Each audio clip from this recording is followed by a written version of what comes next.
Hi everybody, it's John back with another model inbox review. Today we're looking at a Japanese Imperial Army Air Force single-engine, single-seat fighter from the Pacific Theatre during World War II. This aircraft is a Kawasaki Ki-61 Hien,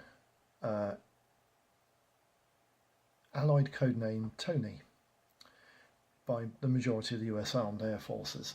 We'll go straight into the boxing history. The kit I'm actually doing a review on is the Revell kit, and this kit was first released in 1963 in this guise. There are a couple of things worthy of note for you collectors out there.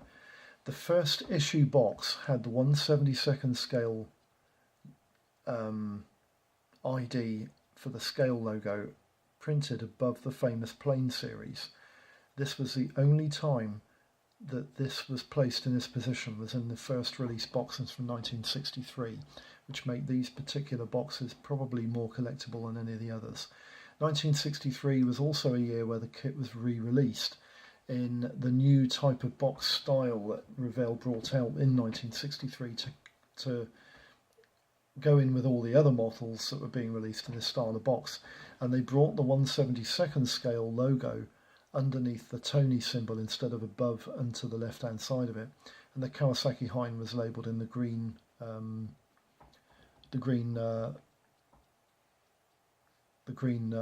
writing there. 1963 went to 1966, and Revell released a Fighters of the Pacific 72nd scale collector's set. This set is actually very rare, and if you can get a hold of one, I would be surprised if you can get it for pennies. It would probably be more like 30 or maybe £40. The set comprises a Ki-84 Hi-8 or Frank from Nakajima, a North American P-51D Mustang, and a Kawasaki Ki-61 Series 1 Hien, codenamed Tony. And the box does include all three models in the same set. 1966, that one. And then in 1968, maybe 69, we're not 100% sure, the kit was re-released again in a new style of box. This time they put the 1/72nd scale icon logo underneath the Kawasaki Hien logo there on the box, and again it was just a repositioning, reboxing of the kit in 1968 that was. Then you go to 1960 and Revell released a number of kits to counteract the Airfix dogfight doubles, and this was no exception. The Ki-61 Hien was joined in the box by P-47 Thunderbolt in this dogfight doubles style, two complete ready to assemble plastic kits model from Revell, and these were released in 1969. Again, this set would be quite collectible, I would have thought. Probably go for a similar price. They're getting quite rare now. 1978, this was a release from Revell, which included the Revell Coca-Cola series and also incorporated the Escala 72nd scale. And Escala, I think, is Spanish for scale, but Coca-Cola was an Eastern agent for Revell who released kits in the Far East for them. But Escala was definitely a Spanish name for scale, so maybe this kit was also released from the American arm through Europe by Escala, or maybe by Coca-Cola. I'm not 100% sure. Maybe some people can put things into the comments for me, so it would be quite interesting for some of the collectors to know stuff like that too. But that was 1978. 1978 went through to 1994, and this was the first total, if you like, re-imaging of Revell as a model company to sell boxes, and their boxes were completely changed to a blue border style. And this was the first artwork relating to the Kawasaki Hien Tony. They dropped the Ki-61 in the name, but in the next reboxing of this kit they reiterated and reintroduced Ki-61 as part of the name for the kit. I particularly don't like this image. I don't think it shows the Tony in its true light. The aircrafts are very sleek and very slim, very nice looking, stylish looking aircraft, and I don't think this image does show it that well. 1994 goes through to 2013, and this was the release of the kit that I'll be doing an in-box review on. This is the latest release, 03982. This is on general sales at the moment. You can still get this kit. The retail price will go through in the options and costs for that later in the review. But this kit is on general release. You'll find this in the shops on the shelves. It'll be in this artwork and everything. So anyway, 2013 will leave you with a nice image there of, I think this might be the prototype of the KI-61 Tony, when the aircraft was first being evaluated in late 1941, early 1942, when the aircraft was put into operational service. What I want to quickly do now is just pan the camera down, and I'm hoping to get away with that god-awful. There we go, that's a little bit better. There's usually a bit of a shadow on here, and it's because the light. Let's see if I can pull this back a little bit and try and get the shadow smaller. It's because the light source for this room after dark is actually right above my head. So yeah, you get a little bit of this shadow on the image. This is the kit we're doing an in-box review on, 2013's release, 03982. I quite like the size of the box. The box is quite small. You put in your stash, it won't take up loads and loads of room. And it's a typical Revell box. There's no adverts for other aircraft on here, except on the back, where you've got a couple of adverts for aircraft of different scales, which is a bit different genres and scales and sizes, which is a bit weird. We'll just open the box. I'm not expecting this video to take very long because there's not a lot inside here. We'll have a look at everything else in a minute. Right, instruction leaflet. This is where we start normally. Not a general run-of-the-mill Revell instruction leaflet. Usually you have a model image of the kit built up in that little picture in the top of the instruction leaflet there, but as you can see, it's just a repeat of the box artwork. And when we get to look at the parts, you'll probably see why Revell chose not to use the image of the kit made up. It does belie its age. Got the Revell logo and the name of the kit there, and there's some stats and history there in 2 different languages on the front of the instruction leaflet. The instruction unfolds into about A4 size, which is quite nice. On the next inside cover, you've got some special instructions and some build process icons there, which are quite nice. Those go back to the days of early Revell. And then you've got some information which is usual for late Revell. This is more modern icons and stuff for the keys that they used for the different sections that we work on throughout the kit. Now then, the kit makes up in 8 stages, and there's not a huge amount going on. This is typical of a small, inexpensive Revell kit. But on the left-hand side here, you've got a nice set of paint plans with a letter indicating which colour to paint various parts throughout the model, and the final stage, section 9, where you do the paint guide. And then at the bottom here, you've got a nice parts ID plan, which I'm a massive fan of. I always like those. Brilliant. Basically, I'm not going to go pedantic through the instructions. It's quite easy to understand. But basically, you put the interior together in section 1 and the tail wheel. Section 2, you put the fuselage halves together and that god-awful looking retainer for the propeller. And then you put the tail impennage on and inlets and exhaust valves, ports and whatnot. Section 4, you put the wings together, and section 5, you put the the water and radiator coolers into place underneath the wing there, and then you put the airframe together in section 6. Quite simple, straightforward. Section 7, you put in various doors, cockpit and the propeller assembly into place. There's an option here with this part here. This part is part 19. You either have to split it in half and then put the 2 doors in the open position, or you use it like a single part and place that over the aperture that would normally have the tail wheel protruding from it. And in section 8, you just put in the main undercarriage oleos, wheels and doors together. So the actual construction of this kit is I think it will go together quite quickly, and it should go together quite nicely and straightforward. I've had a look at a few reviews on this. It doesn't state there's any fit issues, but there are a few things about this kit which we'll get into when we go through the parts, and the reviewers don't like this kit at all, and yeah, we'll get to that in a minute. The section 9 here is the paint plan and the decal location guide. Very simple, straightforward. The one thing I have to criticise Revell for is this paint guide here with all these different codes. They're not easy to see what paints you need to paint the aircraft off that paint guide, and I would refer to the artwork on the box quite a lot to make sure that you're painting everything in the right colour, because it's not very straightforward and easy to follow. That's the instruction leaflet. It's quite easy to follow there. You've got another little leaflet here, safety advice, you know, usual stuff in loads and loads and loads of different languages. It's all right. And then you've got a set of decals. Now we'll have a look at these decals because I quite like these decals. If you were to buy, you see, this is one of the things about old kits. If you were to buy the older reboxing kits, you'll find the plastic parts will be crisper, but the decals will be shocking.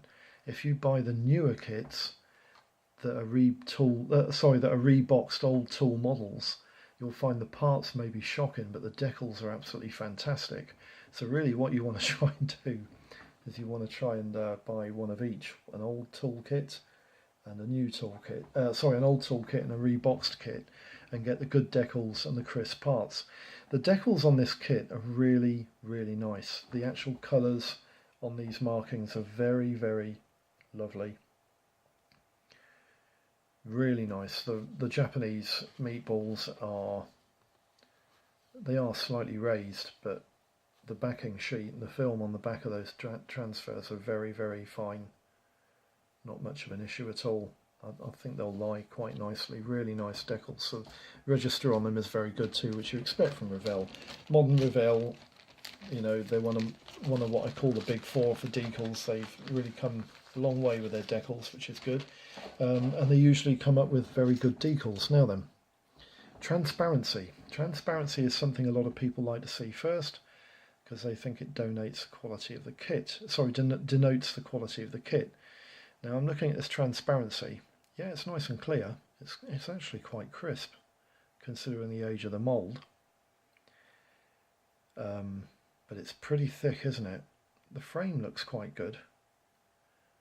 There's quite a lot of that canopy will actually be covered in paint, surprisingly. But it's not as bad as I thought it could have been. You know, I was expecting it to be a bit worse than that. It's actually quite crisp. It's quite nice. So I'm quite pleased with that. That's quite nice. We'll go with the two big lumps first. The two big lumps are the upper and lower wing halves. We'll do the lower wing half first. Now then, this kit is Rivet City, unfortunately. But the KI-61 was extensively riveted. A lot of it was flush riveted in the fuselage, but a lot of the wings were actually, if you like, pot riveted.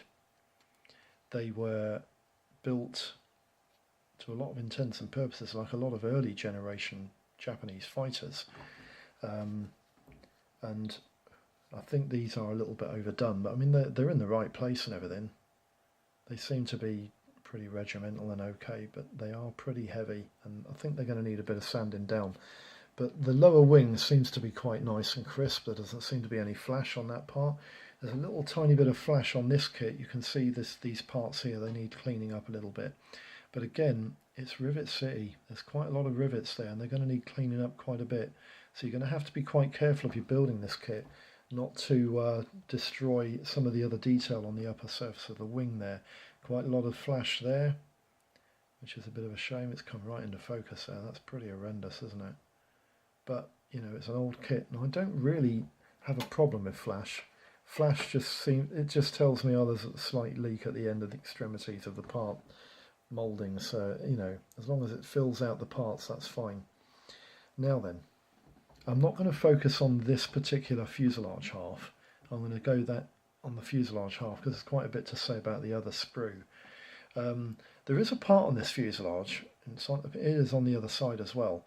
The back of the pillar there to the cockpit seat is quite, it's quite a thick moulded part. It looks quite heavy, but I'm looking at the image in front of me and it's pretty true to life. It looks pretty much like that. So yeah, Revell, you got that right. The tailplanes, again, Rivet City, there's quite a bit of flash here and there. They'll need cleaning up, and the doors for the main undercarriage oleos there. God, they're Rivet City as well, aren't they? So there's a little bit of cleaning up to do, but the rivets appear to be in the right place, which is good. Now then, there's not too much to say about this particular sprue, other than the fact that, yeah, again, a lot of the parts need cleaning up. I don't like the method of construction of the propeller assembly on this kit. I don't like it at all, but we'll see how it goes. The propeller is actually made in one piece, and then it glues onto that part there, which goes into the fuselage halves nose section like a grommet. The tail wheel there is pretty, it looks a bit pathetic, doesn't it? I'll be honest with you. It looks a bit pathetic, and the main wheels really have very little detail whatsoever. So the detail on this kit is pretty much non-existent, but there are a couple of things I want to talk about. The first is the pilot. Can you see the pilot there? That pilot is horrendous. He looks like he sat on the toilet pretending to do an Irish jig. Yeah, and the detail on him is ridiculous. The facial detail is really, really awful. That pilot is one of the worst pilots I've ever seen. I'm going to use him and put him into the aircraft, because by the time you've got that cockpit canopy in place, I think you'll need a pilot in situ. Because of the lack of detail inside the aircraft, you're going to need something in there to fill it up. The other thing that is quite interesting is the overall heavy setness of the detail on the actual aircraft itself overall. If you can, I'm hoping that's going to come into view, but in the upper stocks of the fuselage forward section, you've got two 7.7mm machine guns, and that detail there it's god awful. It really does belie its 1963 heritage, and I'm surprised that Revell actually still put this kit into one of their boxes. I would have thought that this kit would have been one of theirs that they would have updated, but of course Revell on the whole don't update kits, they just rebox other people's when they can get them. And if somebody else, say like Hasegawa, does a better Hien, they'll try and rebox that rather than, you know, update their own. I'm going to go into the options that are available, that in my opinion would be a better option to buy than this particular kit, but they are more money. So anyway, that's the parts. Not much to write home about. Yeah, going to be an interesting build, this one. I think as I said before, I think it's going to go together very quickly, but I do think it's going to be an interesting build in as much that I don't think it's going to be a particularly good kit. I think it's going to be one of those models that, you know, you could take it or leave it, but it's here, so I'll build it. It's that type of thing, you know. So just put all this back into the packaging. I don't want to lose anything, and I want to make sure that it all goes back in the box. And then we'll go through the options and costs, and I'll give you this box to look at whilst I'm doing that. The options and costs, quite, yeah, it's sort of, let's put that down a little bit, so there we go. The options and costs did surprise me. Right, I'll just read through the technical gumph on this kit and then go through the options and costs and conclusions at the end of the video.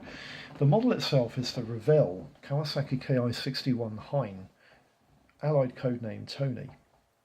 The kit's release date was 1963, and it's released in 1/72nd scale with a serial number of 03982. The kit's dimensions are approximately 4 3/4 inches long by 7 inches in span and 1 3/4 inches high on its undercarriage. There are decals for one aircraft, a Kawasaki Ki-61 Type 3 Hien of the Imperial Japanese Army, section number 3295, Regiment, Commander T. Kobayashi of the 244th Sentai, based in Japan in 1945. The kit comprises 29 parts on 4 silver grey plastic sprues and 1 part on a clear plastic sprue, totalling 30 parts in total. Now the options and costs. They are quite vast, but there are a couple of interesting things that cropped up out of this. You can actually get a model of this particular kit along with a number of other models in the same box in 1/700 scale, and I think these models were designed to be incorporated into dioramas with 1/700 scale ships that were usually sold often by other companies.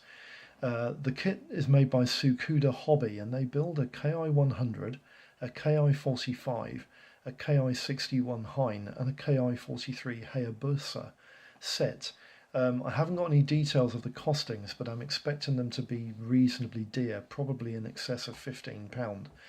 In 1/150th scales, a company called Sanko built a Ki-61. Again, I haven't got any details of costings on that, but that kit is incredibly rare. In 1/144th scale, there's a company called AHM who build a Ki-61, which is actually a reboxed crown kit. That kit is available for £3 to £10. Academy build a Ki-61 for about £4 to £7. The crown original kit of the Ki-61 retails about £13 to £16, a bit costly that. F-Toys do a Ki-61, an IHE E13A float plane Jake, and an F-8F Bearcat commemorative set for the Pacific Theatre circa 1944-45. This kit can go for as little as £2, but I've seen it go for about £4.99.